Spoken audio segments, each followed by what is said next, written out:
based on the real-life story of the youngest warrior of World War II called Soldier Boy. The movie begins in Russia, where a family of 3 sit by the river, enjoying their time. The youngest of them, Seryozha Aleshkov, boasts to his elder brother and mother about him being on top of a tree, when suddenly German fighter jets fly overhead. The mother asks her kids to quickly hide in the bushes, but the 6-year-old claims he's not scared and strikes the jet with a slingshot. To everyone's surprise, he manages to hit the jets and explode them. But when he looks around, his family is gone. Sergei wakes up frightened from the dream and calls for his mother. Just then someone knocks on his door. Assuming it is his mother, he runs towards it, but a neighbor woman comes in panicking. She thanks God for keeping him alive and informs him that his mother and brother are dead. The little boy cannot comprehend what she is saying and wants to stay in the house to wait for his mother. The woman tells him that the Germans have attacked them and that he should run away. Just then some soldiers approach their house. The woman makes Sergei run out through the window, but she's shot dead before she can join him. The little 6-year-old is now on his own, with no family and friends. As Sergei runs away from the house, he sees his whole neighborhood burning behind him. He calls for his mother in vain and runs away from there. After running for a while, he ends up in the middle of the woods. The little kid starts to call for his mother to come and get him because he is lost. That night he stays in the jungle. The following morning, we see him drink water from a river when the enemy soldiers approach his way. Sergei, knowing that they are dangerous, quickly hides inside a tree's roots. He's startled when a snake comes nearby, but doesn't utter a word or run away.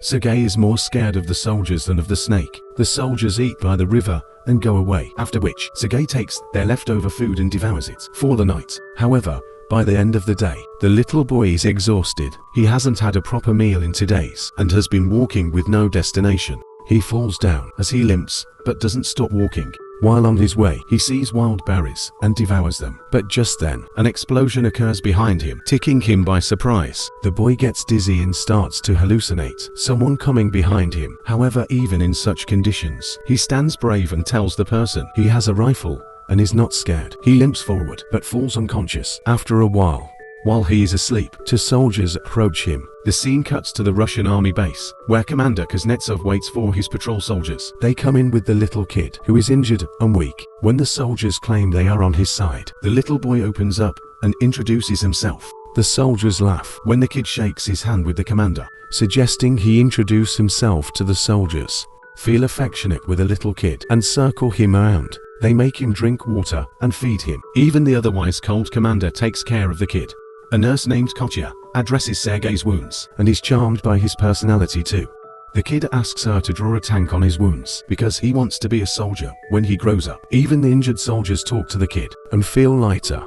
Sergei is fascinated with the commander's gun and his badge. The commander too answers all the little boy's questions and lets him play with his honorary pistol. After taking the bullets out, Sergei shows him the tank drawn on his stomach and boasts about being a soldier himself. The boy is healing very quickly. The nurse Kotya asked the commander to let the boy stay with the battalion, but he disagrees, claiming that it won't be safe. He wants to send Sergei to an orphanage. The soldiers spend all their free time with Sergei. He is visited by many throughout the day.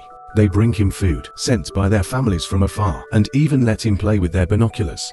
One day a soldier goes to the commander to ask him to let the boy stay with the battalion. The soldiers have grown a close connection with the kid and think of him as their own. His presence takes the weight of war off their chest. However, the commander is adamant about sending the boy to the orphanage for his own safety. The following day, the enemies attack and many soldiers are hurt.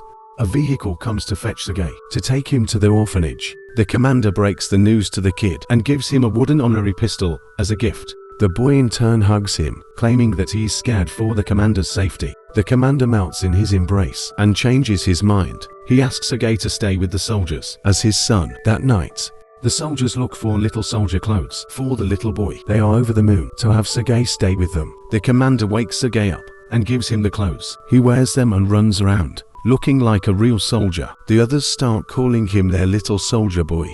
As the kid runs around, the Germans launch an air attack on the battalion. The soldiers quickly take Sergei to a safe place and fight the others. The number of injured soldiers grows rapidly. Sergei wants to make himself useful, so he brings water to thirsty soldiers. One of them asks him to read a letter sent by his family because he has a bandage over his eyes. The little boy wants to help but doesn't know how to read. He takes the letter and starts making up the things written on it, claiming that the soldier's cow is safe back home. When the soldier says he doesn't have a cow, the others tell him to go along with the story and laugh. He reads everyone else's letters in the same fashion and cheers them up. In the following scene, we see Kotya and the commander talking. The two seem to be attracted to each other, but do not confess their feelings. Later, Sergei tells the commander that he is of the orderly position in the battalion and starts introducing himself as one. However, the boy then sees one of the soldiers' station destroyed from the attack. The commander teaches him to take his hat off to pay respect to the dead soldier.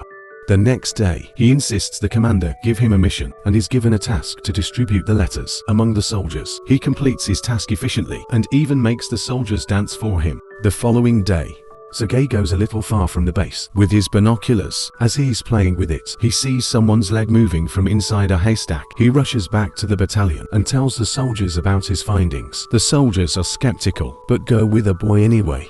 When they reach near the haystack, they are alerted to see two German spies hiding underneath. The spies are arrested, and the kid is praised for his intelligence. That night, the commander shows Sergei the legal papers for his adoption. He is now officially the kid's father.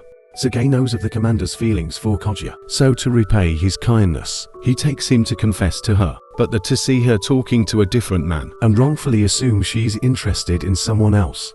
The base is attacked by the Germans again. This time Sergei helps the soldiers with all his might by supplying ammunition to the soldiers in the front line, but the soldiers there command him to go back to the shed because it is too dangerous outside. When he comes to the shed, he sees the commander and others panicking because the phone's connection with the colonel is lost. A soldier is sent to fix the broken wires. Sergei follows the soldier and sees he has been fatally wounded. He asks the dying soldier how he can fix the wires and does it himself. The connection comes back and more troops are called. The 6-year-old saves everyone's life.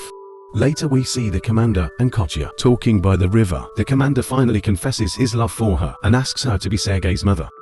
Kotya is over the moon, but before she can say anything, a soldier approaches them and gives the commander a letter, saying they have been dispatched from the base. The following day, all the soldiers leave for their new base, along with Sergei. However, on their way, they come across a minefield that blows off some of their vehicles. The commander is hurt, while the group's orderly, who Sergei was close with, dies in the explosion. He cries and hugs the commander. They carry the injured ones with them and continue their journey to their new base. When they finally reach the other base, they meet the commander's leader, the general. He too is impressed by the kid's ambition and congratulates the commander for having such a smart kid. The following day, their division is awarded a guard's banner, and so is the boy. He promises to save his country when the general gives him his badge. One night their base is attacked brutally and the commander is trapped under the ruins. Sergei cries for his father and tries to save him. He calls the other soldiers, who finally bring the commander out. The next day, Sergei approaches an injured commander. His hands were hurt while trying to save the commander. The kid is now an inseparable part of the team. He doesn't have a family beside them and moves wherever they go in the war. The movie ends as the regiment is seen moving to another base. A voice in the background narrates that he even took part in the Stalingrad battle and reached Poland with the soldiers. He is currently known as the world's youngest soldier ever, and the legendary story of his bravery is now spread for the whole world to hear.